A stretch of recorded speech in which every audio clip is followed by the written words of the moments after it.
Assalamu alaykum wa rahmatullahi wa barakatuh. Wa alaykum salam wa rahmatullahi wa barakatuh. Kwa jina langu naitwa Mkasi Omar. Naam. Ningependa kuelezea kuhusu mamangu alivyokuwa yuko. Naam.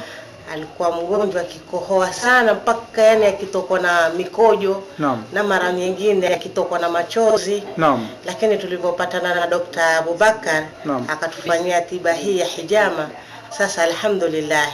Naam. Nashukuru kwa Mwenyezi Mungu na tumshukuru yeye, Mwenyezi Mungu amweke pia Abubakar. Naam.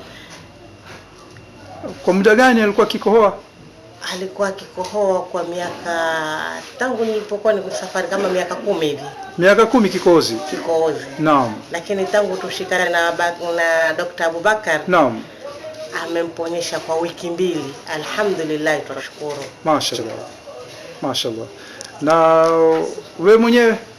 Na mimi mwenyewe pia nilikuwa nikisumbuliwa na magoti, nilikuwa siwezi kuchuchumaa. Naam. Siwezi kuswali na swali kwa kukaa kwenye kiti, lakini kuanzia nikutane na Dr. Abubakar akanifanyia tiba hii ya hijama kuimika.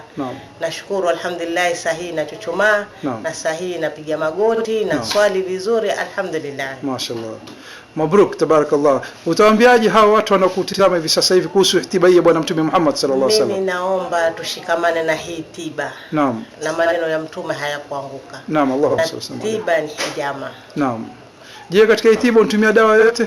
Sijatumia dawa ya aina yoyote, na tangu pia mamangu tumwanzishe hii tiba ya hijama, tumemstopisha dawa, hatumii dawa yoyote. Naam. Na tiba hii ndio ilomponyesha.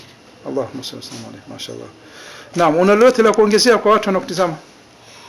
Ningependa sana tushikamane na hii tiba ya hijama. Naam. Ni sunna na ni tiba. Naam. Inshallah. Na hii tiba umfanywa kwa nani?